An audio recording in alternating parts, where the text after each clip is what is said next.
Fala, investidores, sejam muito bem-vindos ao canal Planilheiro Investidor. Eu sou Adriano Costa e nesse vídeo nós vamos falar do relatório gerencial de outubro de 2022 do fundo REC Recebíveis Imobiliários, é o REC R11, fundo DECRI, né? Gerido aí pela REC Real Estate Capital. Então a gente vai ver aí qual foi a performance dele nesse mês de outubro, tá? Então fique conosco se você gosta desse tipo de assunto. FIF, Agro, FI Infra é o principal assunto aqui no canal, tá bom? Então deixe o seu like aí, se inscreva no canal e compartilhe esse vídeo com outras pessoas e também compartilhe com a gente se você é um dos cotistas do REC R11. Eu sou cotista do REC R11, tem uma das maiores posições que eu tenho nos fundos imobiliários que eu tenho na carteira, em torno de 10% da minha carteira de fundos está no REC R11, minha maior posição ali, se não me engano, junto com o IRDM11. Então compartilhe com a gente qual o percentual da sua carteira hoje. Eu vou deixar esse relatório, o link dele na descrição do vídeo, também o link do nosso grupo do Telegram. Se inscreva lá e encurta a distância. Vamos lá então, REC R11, para quem não conhece, fundo que é gerido pela REC Gestão de Recursos e administrado pela BRL Trust. Rentabilidade alvo do fundo é o IMAB mais 1%, né? O índice que é aqui, né? Que taxa aí os fundos de tesouro direto, né? Tesouro direto aí indexados ao IPCA, né? O IMAB mais 1%, tá? Então essa é a rentabilidade alvo aí do fundo.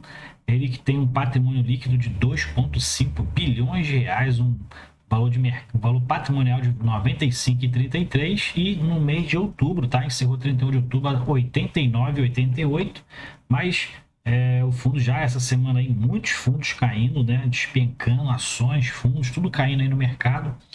E o RECR não foi diferente, né? Hoje estava cotado aí em torno de R$85, né? Hoje, que é o dia 17 de novembro. Bom, o valor de mercado do fundo está 2,3 bilhões. O fundo que tem aqui suas taxas, né? 1,20 entre taxa de administração e gestão, não tem taxa de performance. Prazo indeterminado, condomínio fechado, investidores em geral, público-alvo. Tem mais de 26 milhões de cotas emitidas. E tem mais de 177 mil cotistas, tá? Então, se você é um deles, se inscreva aí no canal, que todos os meses a gente faz a leitura do relatório gerencial do REC R11, que é o código de negociação desse fundo na B3. Vamos lá, então. Vamos ver aqui o que a gestão falou sobre esse mês, quais são os comentários, né? E falar sobre a rentabilidade do fundo, né? Primeiro ele fala da política, né, do fundo, que é investir principalmente aí, preponderantemente em CRIs. Tem o seu resultado dos últimos 12 meses, desde o IPO aqui, fala que desde os últimos 12 meses o fundo distribuiu então um rendimento de 13,5%, essa rentabilidade aí, o yield do fundo, né, dividend yield, o que equivale a 117% do CDI, tá? Então, CDI, claro, a média desse período dos últimos 12 meses. Após a dedução do imposto de renda, dá aí um CDI, um rendimento líquido, né? Líquido de imposto, que CDI, normalmente os fundos aí indexados ao CDI, né? Renda fixa, normalmente, nem todos, mas tem parte tributária, né? Tem o imposto de renda. Então, líquido de impostos dá 138% do CDI líquido desse tributo. E o fundo distribuiu desde dezembro de 2017, que é quando o fundo aí encerrou a sua primeira oferta pública, né, o IPO, até outubro de 2022, o fundo distribuiu 78,3% versus 33,7% dos aplicações aí indexadas ao CDI. Bom, resultado do mês, 16 de novembro, o fundo já pagou então, né, o rendimento, que foi de 44 centavos por cota. O fundo pagou aí 11,7 milhões de reais, então muito abaixo do que o fundo estava pagando nos últimos meses, né? Chegava em torno de 30 milhões de distribuição, né? Então essas deflações que tiveram aí nesses últimos meses, né, prejudicaram ali o recebimento dos juros dos CRIs, a correção monetária praticamente, na verdade, né? Essa monetária dos CRIs acabou sendo prejudicada, essa receita, em todos os fundos que têm essa indexação mais preponderante pelo IPCA, tá? Apesar de o fundo ter aqui a proteção dos seus CRIs, né, indexados ao IPCA, 3/4 dele tem a proteção sobre IPCA negativo, né? Então, mas mesmo assim, o fundo perdeu receita, na verdade, na correção monetária, né? E o fundo encerrou, então, com 97% dos seus recursos alocados em 93 operações. É um fundo bem pulverizado, né? Bem diversificado em quantidade de CRIs na sua carteira, e 2 fundos de investimento imobiliário. O fundo investe menos em fundos, né? Realmente, preponderantemente, ele pega aqui e aplica seu capital nos CRIs. Bom, ele fala aqui dentro do contexto atual, claro, o preço aí abaixo do valor patrimonial, não tem previsão de nova oferta para captação de recursos na REC recebíveis imobiliários. Tá difícil, muito difícil, né? Qualquer fundo fazer aí qualquer tipo de emissão, contrário do que foi em 2020 e ali até o meado de 2021, que muitos fundos estavam fazendo ali emissões praticamente bimestralmente, né? Então, realmente, essas emissões, todos os fundos deram a freada, porque a probabilidade de dar errado, né? Estando aí o preço patrimonial, o preço de mercado abaixo do valor patrimonial, é muito tem um risco muito grande de dar errado. Dentro das alocações do fundo, o fundo não fez muitas movimentações, foram só essas daqui, né? Então, a gente vai ler aqui. Ele alocou aí no CRI Gafisa, então aumentou a participação, adquiriu cotas aí do CRI Gafisa de quase 2 milhões de reais, uma taxa de CDI mais 6%. Né? Então, o fundo tem procurado também investir em CRIs com base no CDI, também para poder dar uma diversificação na carteira, né? Ele aumentou então a posição também aqui no SG Aquiraz, né? SG Aquiraz, 4 milhões de reais para uma taxa de IPCA mais 9,5% ao ano. Hotel Rosewood, IPCA mais 7,5%, o fundo investiu quase 9 milhões de reais. E no fundo, Suno,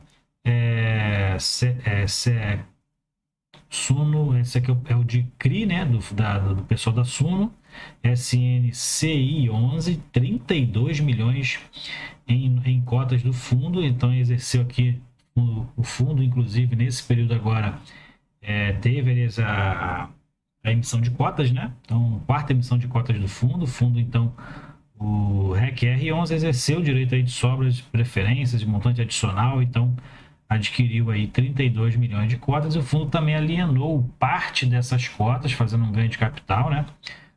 Alienou aí 157 mil cotas desse fundo, um preço de 101, e alienou correspondente a 15,9 milhões. Então, praticamente a metade aí teve um ganho de capital de 134 mil reais, um pequeno ganho de capital, né? Em outubro foi acordado, então, o CRJC Gontijo com a alteração da curva de amortização do CRI. Então, teve alterações contratuais e o novo vencimento é dezembro de 2022. Aqui a gente já fala sobre o portfólio.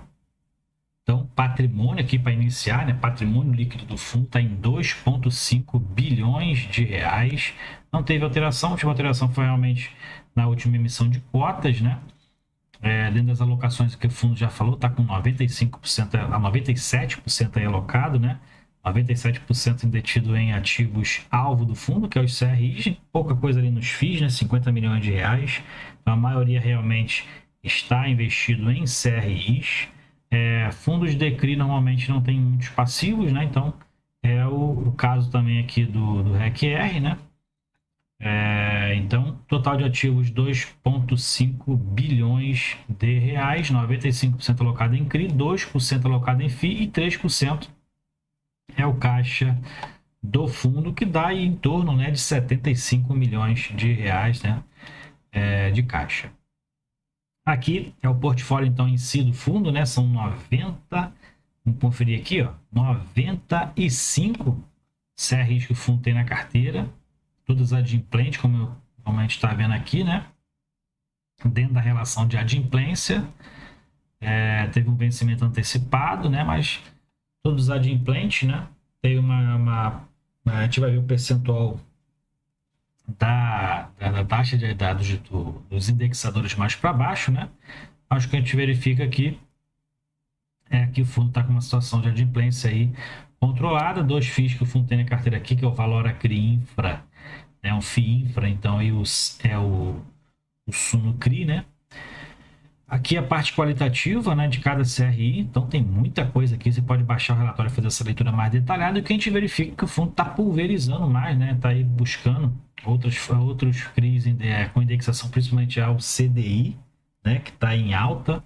Então IPCA com variação negativa, o fundo tem 47% em IPCA, IPCA sem variação negativa 29%. Então tem uma parcela bem grande aqui que considera as deflações, por exemplo, né? 47%. Então por isso que o fundo tem aí resultados muito impactados pela deflação. Pela taxa DI, o fundo tem aí 19%, pelo IGPM ainda tem um resquício aqui de 4%, tem também praticamente zero de pré-fixada, e IGPM 1,5% e taxa referencial 0,2%. O fundo aqui tem os seus CRIs, a maioria são CRIs corporativos, né? Então de grandes empresas aí, que normalmente isso mitiga um pouquinho o risco, né? Da pulverização de quem paga, né, ali as mensalidades desses financiamentos. E aqui a gente também tem a taxa média de aquisição aqui de cada um, na IPCA 7,81%, a maior aqui é a taxa pré-fixada 12,5%, porque é só esse percentual e mais nada, né? Aqui a gente tem o IPCA mais um prêmio de risco, né, de 7,81%, e aqui é os indexadores dos últimos 12 meses, então a IPCA está em 7,17% nos últimos 12 meses, maior inclusive do que o IGPM. E o CDI está próximo, muito próximo aí da Selic, né? Acaba acompanhando a Selic. Bom, mais para baixo a gente vai ver outros números aqui do fundo, né? A diversificação regional, né? Ali as securitizadoras. E aqui a gente vai entrar então na DRE gerencial do fundo. E é onde a gente vai ver os impactos, né? Onde as deflações têm ali operado, né? Na verdade, né? Aqui é uma DRE bem enxuta, né? A gente não enxerga aqui qual é o impacto, por exemplo, se é no juros, se é na correção monetária, mas claro, a deflação ela vai impactar na correção monetária, na atualização monetária ali dos CRIs, tá? Então, a primeira deflação foi aqui referente a julho, né? Que refletiu aqui em setembro, né? Setembro reflete agosto, julho e agosto. Então, teve uma redução aqui nos valores, nas receitas desses CRIs. Teve outra deflação aqui em agosto, né? Anunciada em setembro, que refletiu agora em outubro, né? Então, as duas deflações também aqui foram menores, mas refletiram também aqui no mês de outubro. O fundo que tem aqui despesas operacionais praticamente estabilizadas, né? Entre 2 e 3 milhões. E o lucro líquido pelo regime de competência foi 10,8 milhões em outubro. E pelo regime de caixa, o fundo teve um lucro um pouquinho maior aí, de 11 milhões de reais, e distribuiu um pouquinho acima também, 11,7 milhões de reais, utilizando aí parte da sua receita, do seu resultado não distribuído, né? Então, o fundo já vinha aí reduzindo, né, desde agosto essa receita, né? Porque a redução realmente começou aqui já em agosto, pegando aqui a maior deflação que teve nesse período, que foi a de julho, né? Então, a tendência, né, agora com o IPCA de outubro positivo em 0,59%, é que a atualização monetária aí desses CRIs continue, voltem a ter valores aí relevantes para para que as distribuições aí de proventos, né, volte aí um patamar de pelo menos aí 0,8, 0,9% de provento, né? Aqui a gente verifica a rentabilidade total do fundo, então a gente verifica aqui que o fundo está com uma rentabilidade superior, inclusive, ao benchmark, que é a IMAB mais 1%, né? Então tem aqui, está 68% a sua rentabilidade, e o IMAB 57,8%.